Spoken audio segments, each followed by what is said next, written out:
Hey guys, North Central here. Thanks for tuning in. It's always appreciated. This is going to be video 2 of my pallet to planter videos that I'm doing. In the first video, we took the pallet and basically did what it is that you see here. We moved these slats down, made these nice little openings here in the center. We've got a slat from a second pallet that we had previously taken apart, put one on the top, one on the side, and of course one on the bottom. And that's pretty much what we did.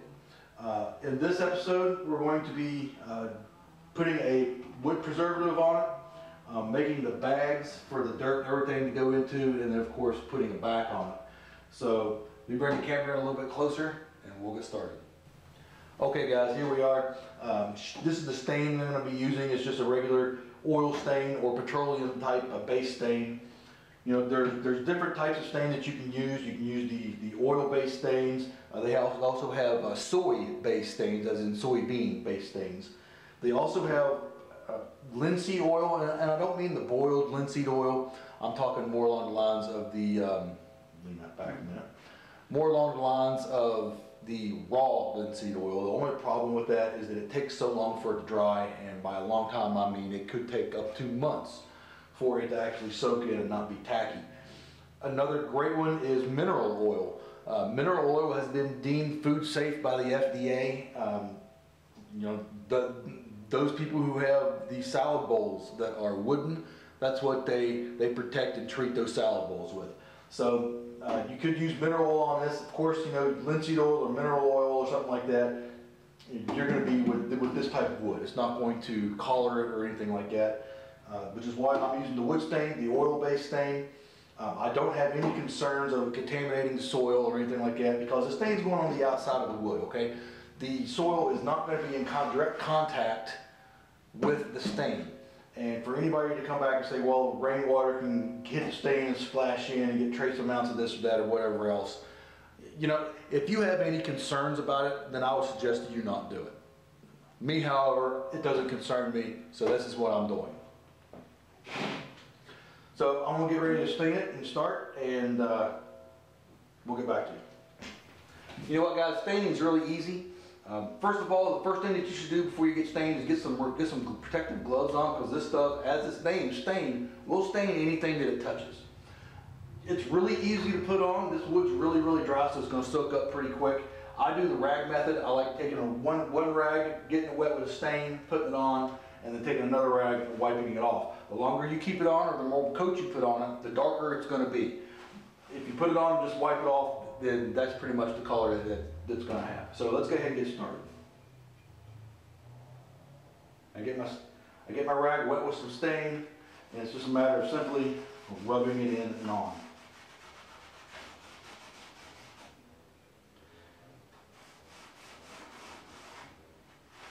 Like I said, this wood really soaks it up really quick, so you got to be kind of quick with it.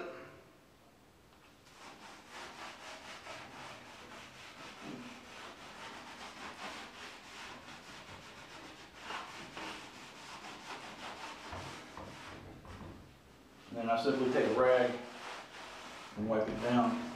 You know, if you get little driblets down here on it and stuff like that, it's really not that big of a deal. Okay, so all in all, it didn't turn out too awful bad. This is about as much stain as I'm going to put on it, and I'm going to show you this. This is the back side, and as you can see, I tried to make it to where there wasn't going to be any stain in here on the inside at all. There's like a little bit leaked through right here, but not a whole lot. So all in all, it's really good. Now this needs to dry, and while this is drying, we're going to go ahead and get started on the bags. Okay guys, here's the back of this thing. Here's the top. This is the top part here. The first hole down up here, and then the second hole down here, and the space in between. I've got several bags here that we're going to work with. This is one of them. It's just simply a cat food bag, but it's a plastic bag, and it's kind of a plastic little woven-like bag. They make great bags for carrying this or that or whatever else that you have to in a pinch. Using it also as a trash bag to throw away stuff, but also into making a planter, because this stuff's real easy to cut, and the only thing you have to do is put a couple holes in the bottom of it to let the water leak out of it, and you're pretty good. So to get these bags in here, it's really not that hard. As you can see, this one is, what is this one? This is 18.5 pounds of cat food in a bag. Of course, there's no cat food in it now, but you can see it's really a close fit. I mean, it's really a nice bag to be putting in here. Okay, so we're going to go ahead and cut our bags. Now the opening in my pallet is 5 inches. Yours may be a little bit different, but mine's 5 inches.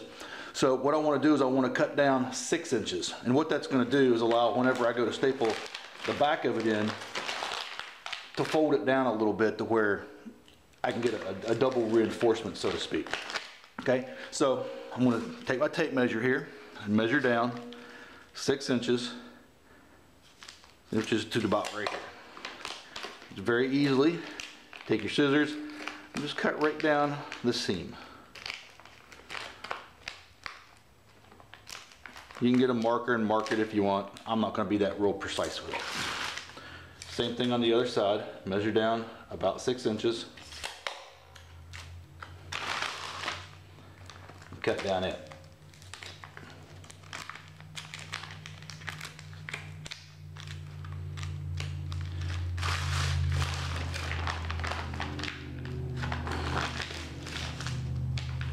Put a nice little crease across it so you know where to cut.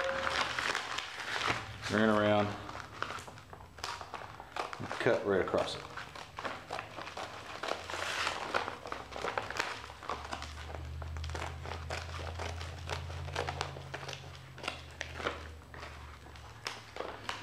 Okay. And when you put this in, of course, this will be the white part that you see. This will be the white part that you actually see in it. Okay. Now I'm also going to cut down on the sides here about another inch.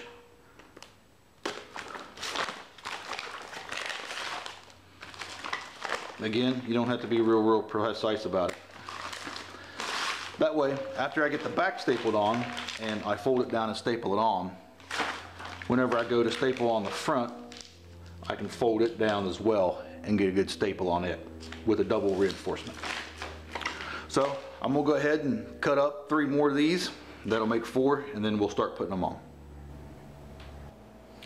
Okay, so here we are. I've got the bag inside. I've got the top of the bag tucked down inside, the rest of the bag here.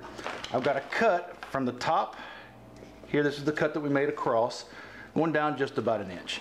Now the bag's all the way in here, and I like to even the 2 sides up as much as I can, and then go just about half of what I cut and put a staple. Now my staple gun is an electric staple gun. Regular conventional staple guns work well as well.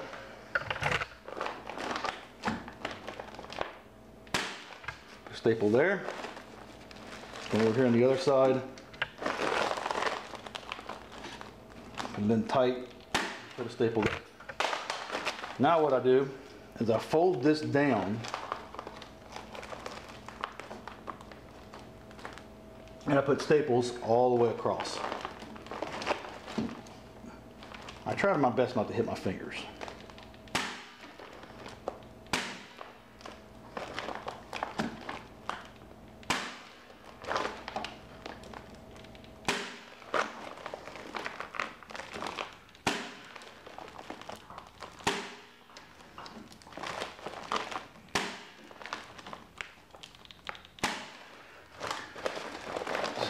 Come back over to this side, like that. Okay. Then I just go back through with a hammer. I just make sure that they're all in. Just like so. Now when you bring the bag out, you bring the top part out. So, it's going to be something rather like this.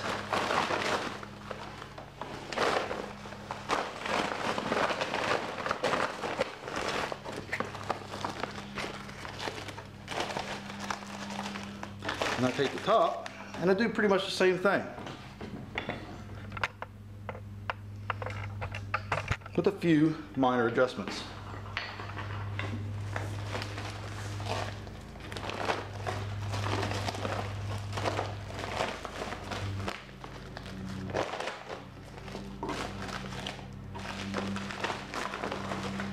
sure you get your sides, fold it this way, fold it that way. Go ahead and fold it down a little bit. And there you go.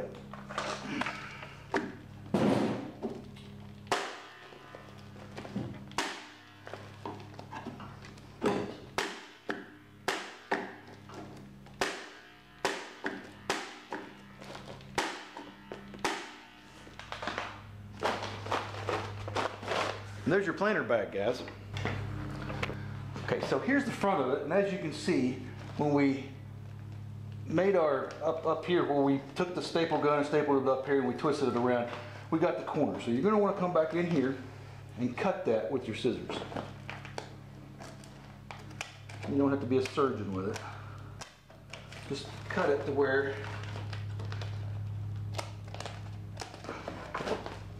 it's gonna give you a place to staple back up here in this piece of the wood. Take your staple gun inside,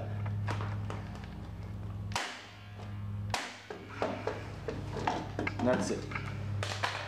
Do the other side, and you're pretty much done with this bag. So I'll get the other side and then show you the finished product with all the bags in it. Okay, so as you can see, we've got the 4 bags in. It really didn't take that long to cut and staple them up in there. Now, what we need to do, again with the back, is we need to put something over the back. That looks just terrible, and I'm not going to have something like this in my neighborhood. So, what I do is I get a very large bag and I cut it.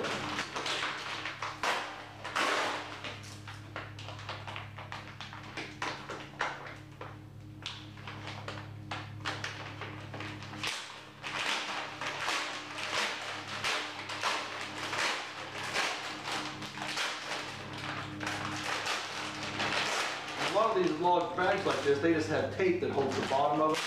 Well, tape and glue. You take that right off, and now we've got a nice open bag all the way through. Okay? Again, I found the middle of the seam, and I'm going to cut it all the way up.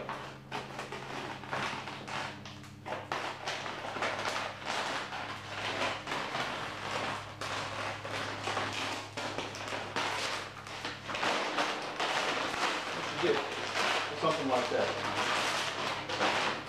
And what you get is something like that.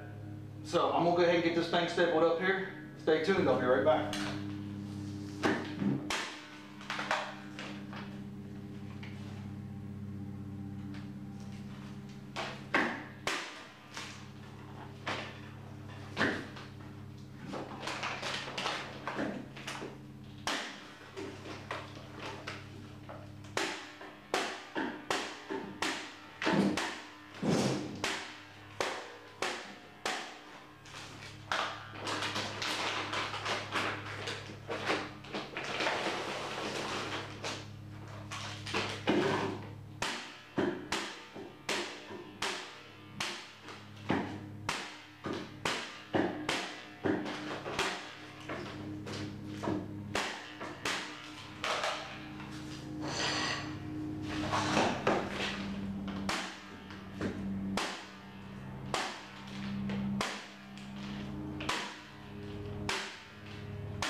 And that's pretty much, guys. I got the back on, I got the bags in, I got everything up and done and painted.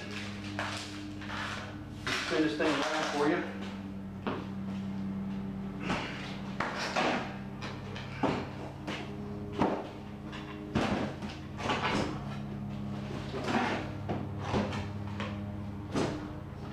And there we go. There's our bags inside. You know, if you don't like these things bent over like this, you can always tack them up here at the top, which I'll probably end up doing a little bit later. But all in all, I think it looks pretty decent. Okay guys, so that's pretty much it. As you can see, from pallet to planter. This is North Central. Until next time, thanks for watching.